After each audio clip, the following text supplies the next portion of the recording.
Ladies and gentlemen, I've covered a lot of chess games on this channel, but after the one that I show you today, you will probably start thinking that some people need to play chess while attached to some sort of medical device that scans their brain. You know, back in the day, people used to perform lobotomies. I am not advocating for that after watching this game, but I think we need to start doing brain scans. At minimum. Welcome to How to Lose at Chess. This is a very, very, very big playlist on this channel with low elo content. And the one I'm sharing with you today is, I don't know. Nothing about this game made sense. Absolutely nothing. Nothing. Nothing about this game made sense. The person who sent this in, shout out, from Uzbekistan, very brave. Of course, both players with the honorary Grandmaster titles. This is a rapid game. This is not a blitz game. This is not a bullet game. And it begins with e4, e5, queen h5. You would expect absolutely nothing less from 400. I'm currently doing a slow run, and in my slow run, I faced this a ton before I got to 1,000 elo. The idea is to attack this pawn, fake the 4-move checkmate, and try to get you to go here to play queen e5. So if you're watching this as a beginner, don't blunder this. Now in this game, our Uzbek phenom defended with knight to c6, which is the best move.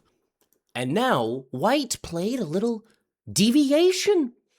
White did not go for the scholar's mate. White just went knight f3, clearly having trained in the dojo of the scholar's mate checkmate, they decided to mix things up, make things a little bit spicy, maybe a little bit confusing.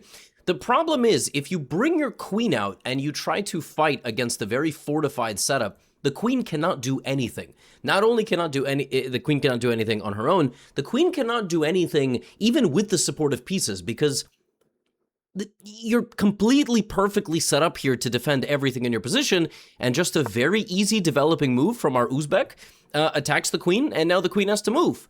And white also now chooses the worst possible square for the queen. The best square would have been queen h4. First of all, you protect your center pawn, and second of all, you get out of the way of any attack. Like, there's nothing I can do to attack this queen. If I move this knight, you just take my queen, and we trade. White plays queen h3, which is just so incredible. If you really think about it, modern chess hasn't received an update in like 150 years. And that's because our starting position is just so optimized, so fantastic, so tailor-made to enter the labyrinth of possibilities. And then you just like crap your pants. You're just losing in 4 moves. Like you take the beautiful chessboard and beautiful pieces, and you dump tomato juice just all over it, and then a bunch of other garbage, and you spill oil on the top, you know? Like, what is this? Why? Now, at a minimum, black can just go here. Black is just up a pawn. That's not even the best move. The best move is to push the pawn, which attacks the queen, and then what you're gonna do is you're going to take on the next move. So you've improved your position by activating a bishop and a queen. And then you'll play knight takes, but whatever. Knight takes is a very normal move. White plays d3 attacking the knight, and now the knight goes back to f6. And here, you know, as if like right on cue, you know, you would think white at this point goes, hey, so I've been playing kind of terribly. Maybe I should go to backup plan, you know, plan B. I'm not going to play the way I've been playing because clearly something's not working. Maybe I should develop the rest of my pieces in castle. White doesn't even pump the brakes, doesn't reconsider, doesn't have any second thoughts, doesn't at any point think like, maybe I'm doing something wrong. White just charges in with the knight to g5. There is nothing that move accomplishes. Nothing. That knight isn't attacking this or this. Nothing. Not only is the knight not attacking f7, there is not even a way white can attack this pawn with the queen in 2 turns. You need 3 to get there. You need queen h4 is the only way, and then queen c4. And if black was playing while hooked up to an electric device that would just shock them to distract them, maybe they wouldn't see this. Maybe. But this move is so bad, and it gets worse. Our Uzbek phenom plays bishop c5, which is a great move. You haven't developed a bishop yet. It's an excellent move. And you know how you have how I know black has potential in chess? Black didn't play this check. A lot of people would be like, hey, I'm attacking the king. Ooh. And white would just go here, and that would be the end of your attack.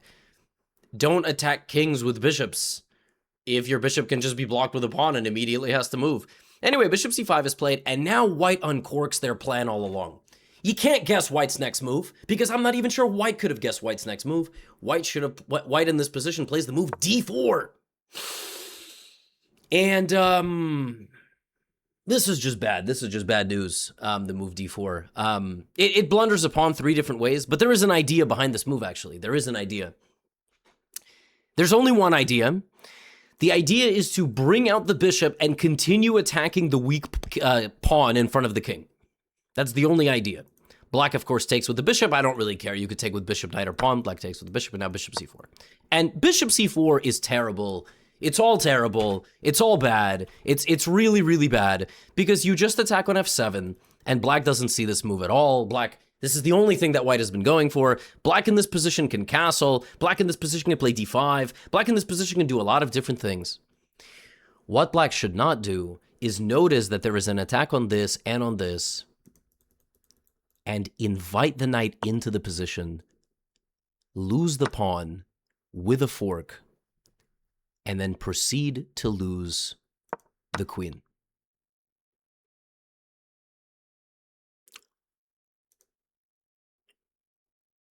This is how you know we're in a How to Lose at Chess episode.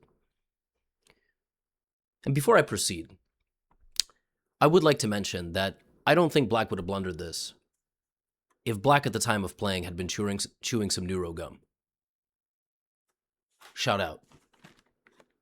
I recently partnered with our friends over at Neuro, and it's really, really good, guys. I don't have a lot of sponsors on this channel, and there's a lot of food and bev products out there. Neuro gum's really nice. First of all, the gum's really chewable. I can chew it for like 30, 40 minutes. It doesn't like melt in your mouth or anything like gross like that. And they have non-caffeine gum as well. If you like memory and focus, they have little melatonin, like dissolving mints, which are great for like travel and if you're jet lagged or something like that. And you know, I struggle with something. I think a lot of people struggle with this. They need a second cup of coffee, right? In the afternoon, maybe. And then you can't sleep at night. It messes with your circadian rhythm. The NeuroGum has 40 mg of caffeine. And it also has L-theanine, B vitamins. Sometimes I take it after like eating a big meal. If I'm like, oh, I'm going to get a food coma or something like that. I actually really like this stuff. I'm going to put a link in the description to it. And you can use code Gotham. That'll get you a nice little discount. Try it out. It'll save you that cup of coffee. And it could prevent you from potentially staying up at night if you're drinking too much coffee during the day. I'm just throwing it out there. We're going to get back to the video in a second. And by a second, I mean literally right now. But if black had Neuro, I don't think this would have happened. I'm just letting you know. Results may vary, all right? Results may vary. But do check it out. And, yeah. I mean, what more do you want me to say? I mean, this is just awful. This is so bad. I mean, like, it was white's only idea. H6, knight takes, and you don't even save your queen. Rook g8, knight takes, and it's so much worse than it actually looks. Because you haven't just lost the queen. You can't even take the knight. The rook is going to be taken. Our poor Uzbek just completely ruined their own position. Knight takes, knight is played. And white follows up with the absolute haymaker. Castles.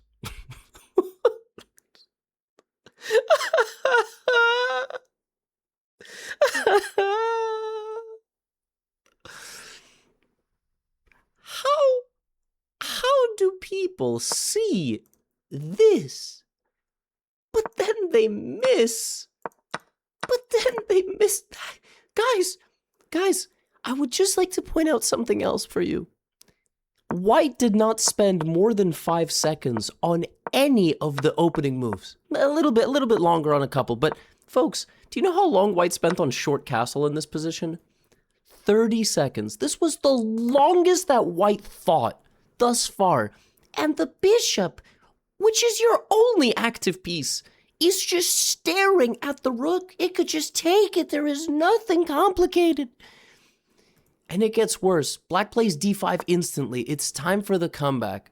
White goes queen d3, which is actually an amazing move by accident.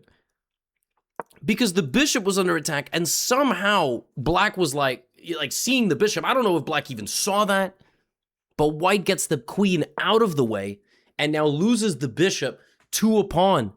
I mean, this is pawn takes it. That's honestly not that bad. And our Uzbek here spent 15 seconds, which is just not any amount of time that you should be spending in this position, and responded with the move. What? Why did you go there? You played the move d5. You played d5 to attack the bishop. Why didn't you take it?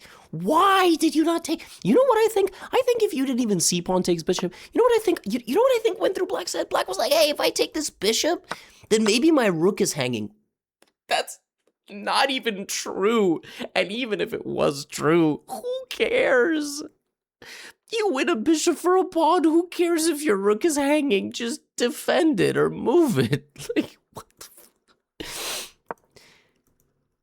And it's even worse. It's going to get even worse because White goes here.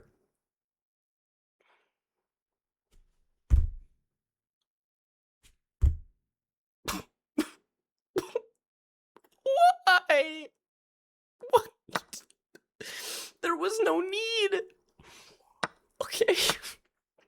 Okay. Now, it's still +4, you know?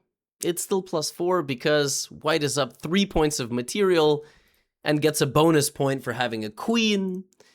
White should develop the knight and the bishop, and when you have an extra queen, you should slowly trade away your opponent's defenses, because the pieces can work together very well to fight a queen, but if you trade a bishop and then you trade a knight for a bit, like, it's just over. So White goes here, which is a very deceiving move. There is a threat, you know. The threat is actually queen takes bishop because of this pin. A little deceiving. Black goes knight c6. That's a good move. Good move for once.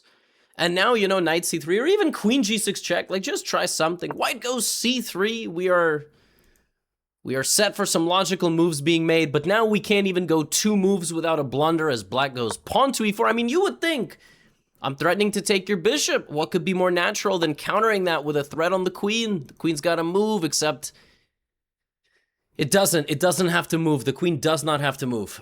This can't take. It's pinned, which means pawn takes bishop just wins a bishop. That's just a free bishop. There's nothing there. Although this type of a tactic with kind of like a pin, like this is a little higher than the pay grade. I'm not so mad about that. Anyway, White thinks the queen is hanging. It doesn't make a difference.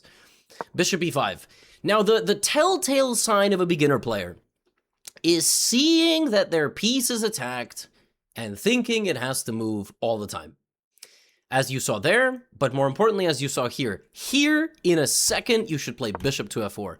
And the reason is you are guaranteed a trade now. You're guaranteed a trade. Now, there is this cool move, knight to h5. It almost looks like it works because it's a fork. It doesn't work because there is a check. And then if you block, the queen can take this pawn or go here and, you know, there's moves. But you go here and there's a pin. Anyway, White goes queen e3, doesn't particularly matter. And Black long castles, which is a move that I totally support. I think the king needs to be out of the middle of the board, okay? White now develops the knight to the outskirts of the board. Don't hate that move. Probably was like, well, I can't go here, so I'm going to go there. Fine. And at this point, Black realizes, you know, maybe I can start an attack. So Rook f8 is played, which I don't, the computer doesn't love this move, but I don't hate it. Knight b5 and knight g4. And now we are in business. Now we are in business. Because suddenly there is a rook, a knight, and a bishop pointed at the king. And if this bishop were to open up, there would, you know, pawn e3, there would be 2 bishops and a rook And every pawn is suddenly being fired on in front of the king. And let me tell you something right now. The only defender of the king here is the queen, which should not happen. Which should not happen. All right? So, queen h3. That's as good as you're going to get. The queen is pinning the knight to the king, and black counters with bishop e6, which is another move that I do not hate. Bishop takes, pawn check is coming. Rook takes or knight takes is right there. Like, as long as this is blocked, the knight is able to move. On the last move, you would not have been able to play knight takes f2 in this position because you were pinned, but now it's possible, and white loses the game. It takes a really talented 400 to lose a game up a queen, but it's kind of like, 3 out of 10 games, 4 out of 10 games will be lost, even though you have an extra queen. White in this position kind of panics. White actually plays what looks like a very reasonable move. The knight is pinned and cannot move, right? So obviously you need to attack it, because after pawn takes, I mean, if you move the knight, the game is over, right? You just take the bishop, but there is a counter, and the counter has to be worth more than the knight. And the counter is the king. And since the knight, which is pinned, is protecting the bishop, and this is hanging, but none of that matters because the king is under attack, and wherever you move the king, you lose. If you go king g2, discovered check, and I win. It's a discovered attack on the queen. It's a check, and I end up winning the queen. If king h1, it's a fork. If king f1, it's a discovered attack. So anywhere you move the king, you lose the queen, and if you take, you lose the queen, and black is winning. So g takes f3, this happens, bishop takes h2 is right there. Now, the move that black actually chooses in this position is so bad, I actually think you need to look away.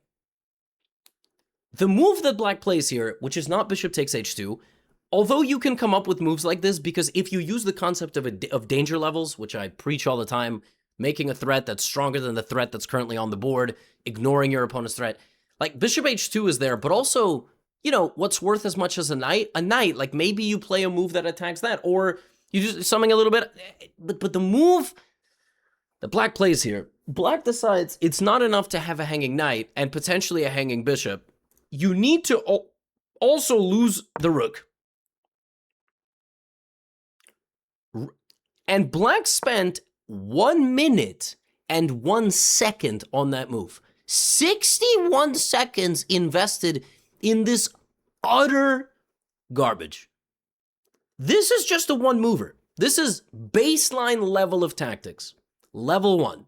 You play a move, and a one move refutes your move that you just moved. Bishop takes rook, resign.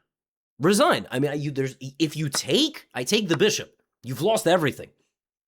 Everything. This doesn't do anything anymore. There's no follow-up, nothing. Rook f4, if white went here, the game would end.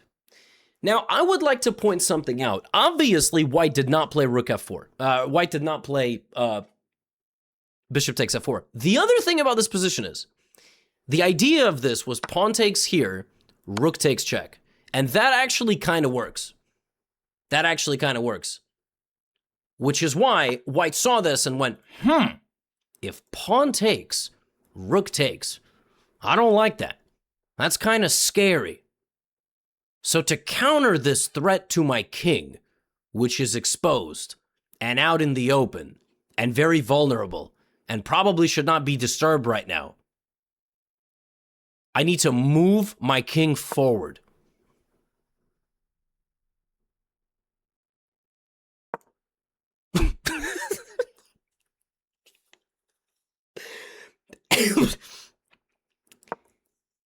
And black doesn't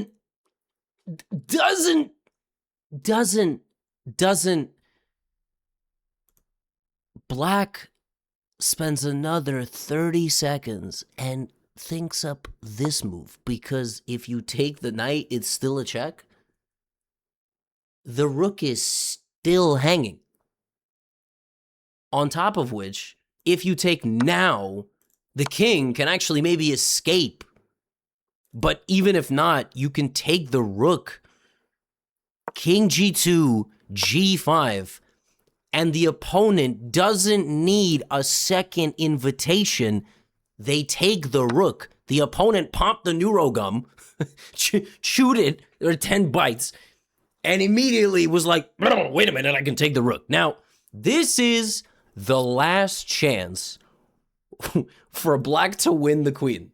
The final moment for black to play knight e3 and maybe by a miracle somehow win this queen and survive this game. You are absolutely and utterly not prepared for the final act of this game. You are not prepared. First of all, the game ends in about 12 moves from this position. If I told you that, you would obviously think black is gonna win. It's a How to Lose a Chess episode. If you haven't seen these episodes, there are plot twists like you wouldn't imagine.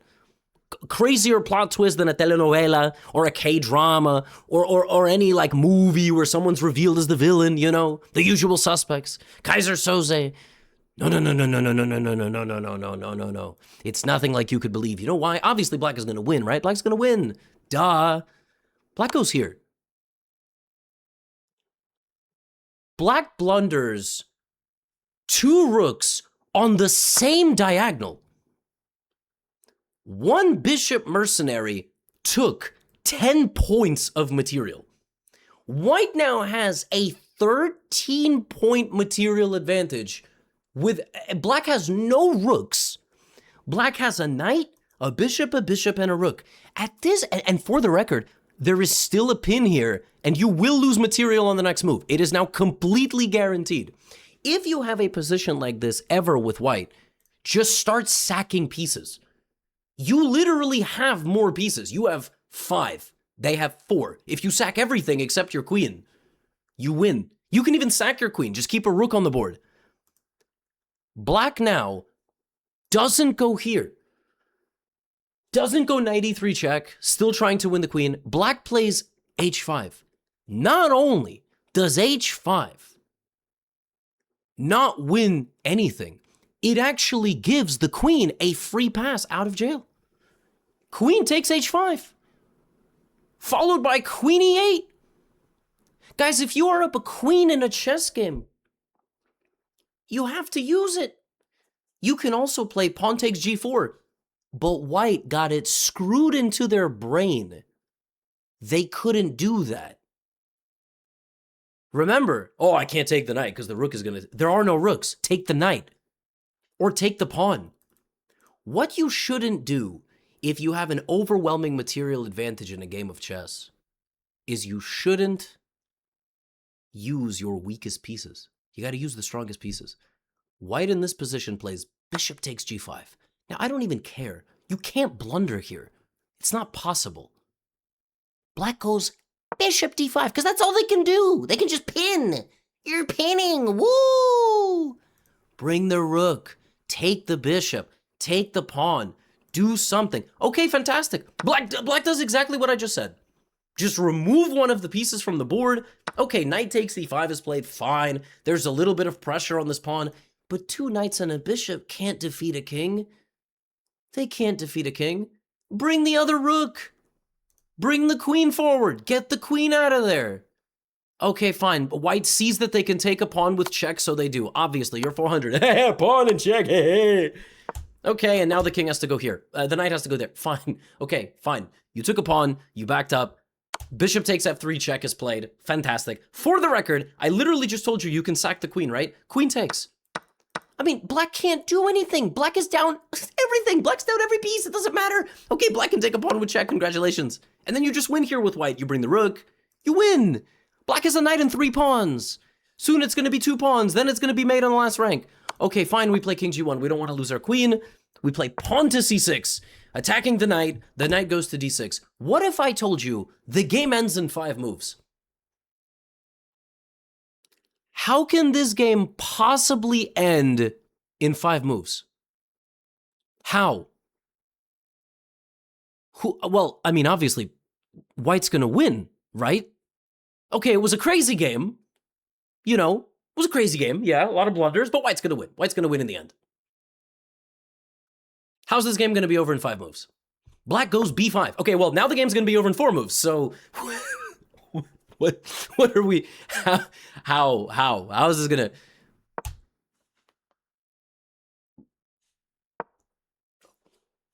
Why? Why did we go knight e4? Why? Okay, knight e4. We blundered a knight. Oh goodness. Now we only have a 9-point material advantage. Oh no. Okay. I mean, I don't know why we went knight e4. You're not using your extra material. Play rook f1 here. You know, even if you sack the queen for a bishop and lose this one, you're still completely winning. Knight e4. Okay, that's bad. Here, now we go here. All right, now white should move the queen. Just don't go here and blunder a fork, but you could take this pawn, and you have a direct attack on the king. You can play bishop f4, which pins the knight. Guaranteed trade. Just trade pieces. You can bring the rook over to f1. Rook e1, though. Rook e1, fine. Rook e1. It's not a great move. It looks very natural because you attack the bishop. The problem with it is you blunder knight f3 check. Fine. You blunder knight f3 check. Not a very good move. You've blundered this, but at least you can play king f1 and lose the rook, but at least you'll gain the knight. And if bishop check, you know, you can probably block or run away, whatever. Doesn't matter. But white goes king g2. King g2 is a very bad move. Not because you blunder a rook in one move and it's just free, you actually allow knight takes bishop with a discovered attack and an attack on your queen. So black takes a second piece, now has an extra knight and bishop, and an attack on the king, and an attack on the queen. There is still one way white can maintain this dominant advantage. White can simply take the piece. And then, after you lose the queen, you have to not take and hang a fork, you have to give an in-between move check, and then you take, and you have a rook for a knight in an endgame, and that is how much you have been winning by. But instead of that move, black gets the opportunity to take a full queen.